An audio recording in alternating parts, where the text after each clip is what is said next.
Hello staff and welcome to a quick little training session just to show you how to use the recently updated staff portal. So to start off, you'll be selecting which level of feedback you'll be responding to. Unless you're just here to view certain things or contact anyone, this is how you respond to feedback. So you would, in most cases, you want program. All student reps pass on program leveled feedback. You can also have a look at school, college, or institution, but in this case, we'll only be going through the program level feedback. And then you'd be able to pick which course you want to respond to feedback on. As you can see, we've got all these courses here, but just to test this out, we've created a very fake course, which is a very original name, I know. So on this portal, you're able to review previous feedback that's been submitted. You can action feedback, or even if you're doing this during an actual rep meeting, you can submit feedback that is passed on during the meeting.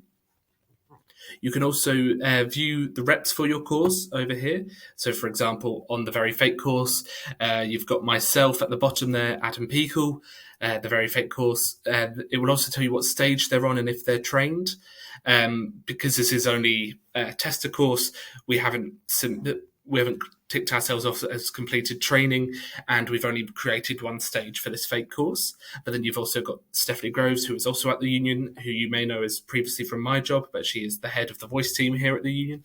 And then we've got Joseph Attenborough, the amazing IT technician who has helped create this whole system. It's amazing.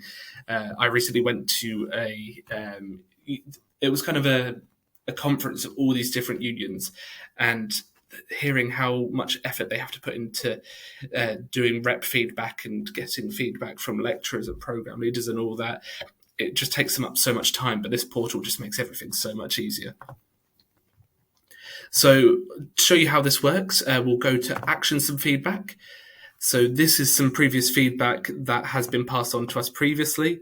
As you can tell, testing feedback isn't the most creative, but I will go through each section just to explain it. So topic title, these are the parts that are passed on from the reps. So topic title is like the subject of an email. So they've just put this is a test, but it could be issue with timetabling. It could be maybe coursework too close together. It's just always something short, just to give you a brief explanation of what the feedback is about. There's also the topic category. In this case, they clicked course resources, but you'll be able to, when they submit feedback, there's all these different types of categories they can tick it as part. And this all goes into a massive system, so we can keep track of what topics have the most feedback by the end of the year, just to make sure we see where everything's going. Then they would put a tiny description in here in the topic description. So, for example, it'll be a quick thing. So if we go for the coursework being too close together due date wise, it would be a quick little message saying, hello, some of the students are talking about having some timetabling issues from where there's not much time between these two bits of coursework. They don't feel they have enough time. You get the gist there. And then they can, if something's been done so far, they can put something in the action so far section. If there's nothing, they'll just put no action has been done so far. And then they can also submit their own ideas for a resolution in the resolution section. So, for example, if it's, say, the coursework issue where the coursework's too close together, maybe push a bit of coursework back a few days, something like that, just something brief. And then this is where you would come in, and you would go over to action feedback. You go to the action section first. Then for status, if it's just a bit of feedback to say how well the course is going, or maybe just feedback in general, nothing that needs to be actioned upon, just a brief bit of feedback, you do feedback noted to say you've read it and that would be completed. Then if it would say something that might take a bit of time, but you've read it already, you would put in progress so that you can go back later and click resolved. So that would, for example, maybe if it's a timetabling issue, you would respond back saying, oh, I need to speak to the students to try and work out a better time that works for both me as a program leader and for the students themselves. So then you would click in progress. Most of the time for you, it would be raised at a rep meeting. There are many other places feedback can be raised, but we'll go for the rep meeting in the meantime. And then if you're choosing a way to respond, for example, say for the we'll go for the timetable one again. You can have program leader to resolve, as it just might be something they need to talk to the students about before they finish. But then there's all these other options. You've got raise at the PCMs, send to library, rep to raise at one of the college forums, rep to post on the ideas forum, raise to an officer trustee, raise to dean or deputy dean, send to the union advice service, no other action or other. So there's all these many different ways you can action this. But in this case, we'll go program leader to resolve. The person responsible for the action, in this case, if it's to do with timetabling, like I said, program leader. In the case of this course, the very fake course, I am also the program leader, so I will put myself on there. But it could be something where you need to put maybe one of your reps in. But if you can't remember the reps, rather than going back to the home page, this little button over here shows you the program reps for your course, so you can just search their names after clicking on that. This is only if the feedback needs to go up to a higher level, such as maybe to a school level or something. Most of the time you won't have to deal with that. This is normally just program related issues. But anything further, you just click escalate feedback.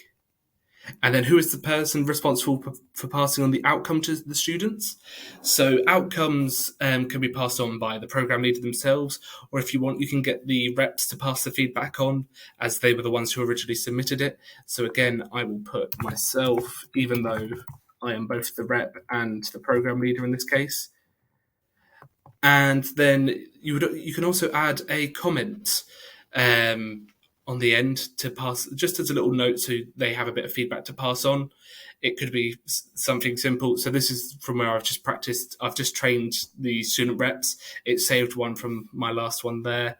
But as you can see, I will just get rid of that. As you can see, I put will speak to class and try to arrange a better timetable that works for everyone. And then after that, you would click update. And then maybe once you've had that all sorted, you would go back to this and change that to resolved. And then click update.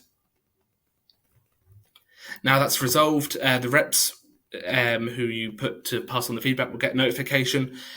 But if you want to maybe check feedback from the past, you can see some of the feedbacks that have been completed for the fake course in the past. And it's got all the information you need.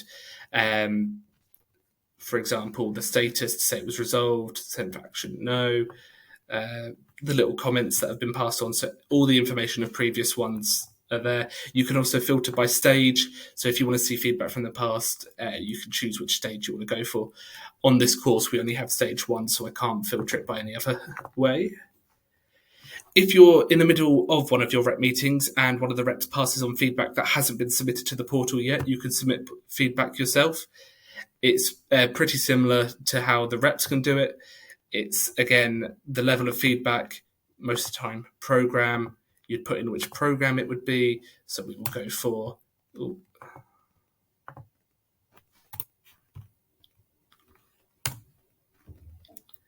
Apologies about this.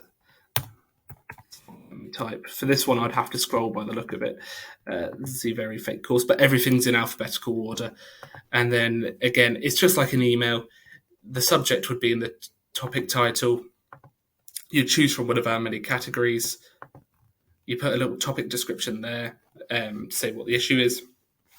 And if there's any files to attach, you can attach it there.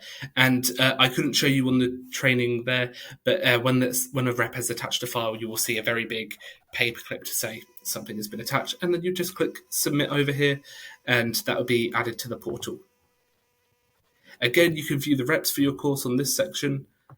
And if you ever have any issues, there is a contact us section. You just type in your feedback of maybe there's a technical issue. You'd be like, a bit more than not working, but you could say maybe review page is not opening. And then you click send email, that will be sent to us, and we'd then have a look and try and sort out the issue for you. So that is the newly updated staff portal. If you have any questions, you can email me. My email is adam.peakle@derbyunion, at derbyunion.co.uk, or you can find me on Teams, Adam Peakle, that's Peakall. I will be the only one there. It's not a common name. So yeah, I hope this works well for you. Any issues, feel free to contact us, and have a good rest of the year.